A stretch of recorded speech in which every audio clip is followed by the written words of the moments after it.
المقدس کو یورپی زبان میں یوروشلم کہتے ہیں، کہ جس کا مطلب ہے کہ وہ مبارک گھر کہ جہاں گناہوں سے پاک ہوا جاتا ہے۔ یوروشلم یا القدس شہر مسلمانوں، یہودیوں اور عیسائیوں تینوں کے نزدیک بہت ہی مقدس مقام ہے۔ یوروشلم شہر کا تذکرہ توریت میں ان ناموں اور موضوعات کے ساتھ کیا گیا ہے: سبلم، شالم، یہودا کا شہر، خدا کا شہر، بڑے بادشاہوں کا گاؤں اور مقدس شہر۔ تاریخ کے مطابق 1012 قبل مسیح میں یہاں حضرت سلیمان علیہ السلام انہوں نے جنوں کے ذریعے ایک ہیکل تعمیر کروایا تھا۔ اسے بنی اسرائیل کے نبیوں کا قلعہ بھی قرار دیا گیا۔ ہیکل سلیمانی کی تعمیر کرنے کا مقام حضرت داؤد علیہ السلام نے منتخب کیا۔ اس ہیکل سلیمانی کی تعمیر تقریباً 7 سال میں مکمل ہوئی اور 2 لاکھ سے زائد افراد نے اس کی تعمیر میں مسلسل حصہ لیا اور مصروف رہے۔ حضرت سلیمان علیہ السلام کے زمانے میں بیت المقدس اپنے دور کا خوبصورت ترین شہر تھا، کہ جس کے باعث یہاں بڑے بڑے تجارتی کارواں آنے لگے۔ یہ ایک بہت ہی بڑی اور شاندار عمارت تھی، کہ جس پر وقت گزرنے کے ساتھ ساتھ مختلف گروہوں نے حملہ کیا اور یہاں تک کہ مکمل طور پر اسے تباہ کر دیا، کہ جن میں سب سے مشہور بخت النصر کا یوروشلم پر حملہ اور اسے تباہ کرنا ہے۔ مسجد اقصی بیت المقدس میں واقع مسلمانوں کی مقدس مساجد میں سے ایک ہے، کہ جس پر اسرائیل کا قبضہ ہے، جو کہ مسلمانوں کا پہلے قبلہ تھا۔ اس لیے اس کا جار اور پہلے کے دور میں بعض حاجی حج کے بعد بیت المقدس کے مذہبی مقامات، خاص کر مسجد اقصی کی زیارت پر بھی جایا کرتے تھے۔ بعض روایات کی بنا پر رسول خدا اسی مقام سے معراج پر گئے۔ قرآن مجید کی سورہ اسراء میں معراج کا تذکرہ کرتے ہوئے پروردگار مسجد اقصی کا ذکر کرتا ہے، اور قرآن مجید میں ارشاد ہوتا ہے کہ پاک ہے وہ خدا کہ جو اپنے بندہ خاص کو رات کے ایک حصے میں مسجد الحرام سے اس مسجد اقصی تک لے گیا، کہ جس کے گرد و پیش ہم نے برکت دی ہے، تاکہ ہم انہیں اپنی قدرت کی کچھ نشانیاں دکھائیں۔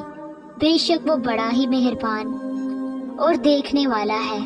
اسلامی تاریخ میں مسجد الحرام اور مسجد النبی کے ساتھ ساتھ اس مقدس مسجد اقصی کو بھی ایک اعلیٰ مقام حاصل ہے، اور اس میں نماز پڑھنا دوسری مساجد میں 1000 نمازوں کے برابر ہے۔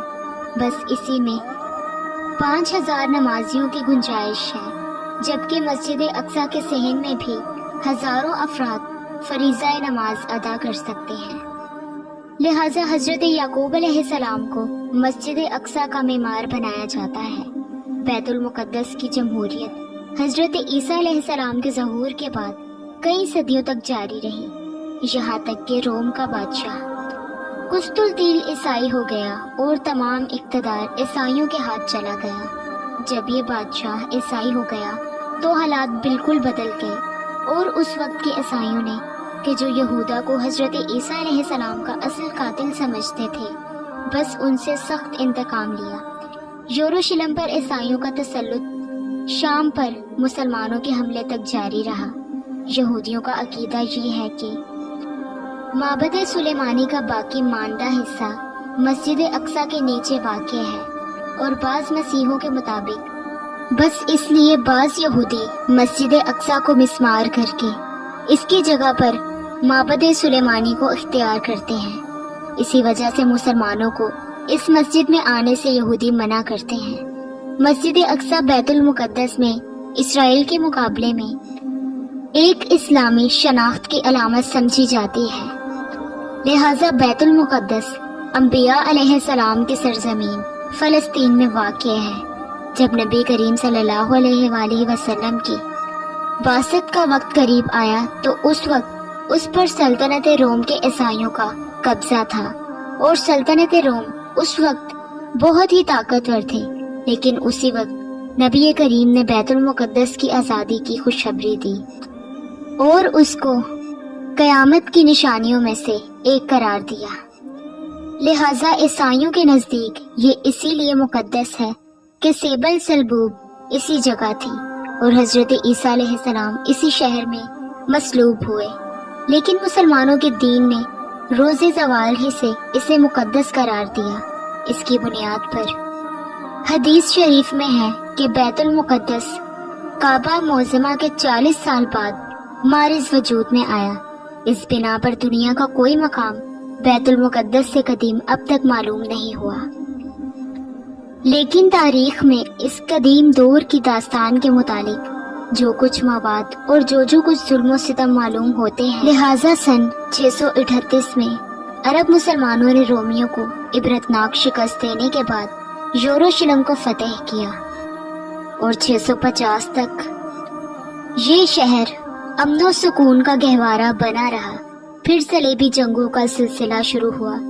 رومن کلیساؤں اور پوری عیسائی دنیا نے فوج کی یلغار کر کے عربوں کو یہاں سے نکال دیا۔ پھر بعد میں 1517 میں عثمانی ترکوں نے اسے دوبارہ فتح کر کے اپنی حکومت قائم کر لی۔ یہ شہر دنیا کی تاریخ میں اپنے جائے وقوع کے لحاظ سے عجیب اور ڈھلوان پہاڑی پر واقع ہے۔ اس کی حیثیت ایک چھوٹے سے جزیرے کی سی ہے کہ جو جنوب مشرقی کونے کے علاوہ پہاڑیوں میں گھرا ہوا ہے، کہ جسے ایک وادی 2 حصوں میں تقسیم کرتی ہے، اور جہاں پر 2 شہر آباد ہیں۔ یہاں بلند ترین زیتون کی پہاڑی ہے کہ جو بحیرہ روم کی سطح سے 2600 فٹ اور بحیرہ مردار سے 3500 فٹ بلند نچلی پہاڑی پر موریا سطح سمندر سے 6440 فٹ بلند ہے۔ بحیرہ روم میں یہاں سے 33 میل اور بحیرہ مردار 10 میل ہے، لہٰذا اس سطح مرتفع میں کئی جگہوں پر چونے کا پتھر عام ہے، اور شہر کے جنوب میں نصف میل کے فاصلے پر وادی کیدرون میں غیر یقینی گہرائیوں تک گلابی اور سفید رنگ کا سنگ مرمر ہے کہ جسے سینٹا کروز کہتے ہیں۔ اس کے قریب نرم سفید چونے کا پتھر ہے کہ جو تقریباً 40 فٹ منائی کا ہے، لہٰذا حضرت یعقوب علیہ السلام نے بیت المقدس کے ایک مقام پر بیتیل پر ایک مذبح تعمیر کروایا۔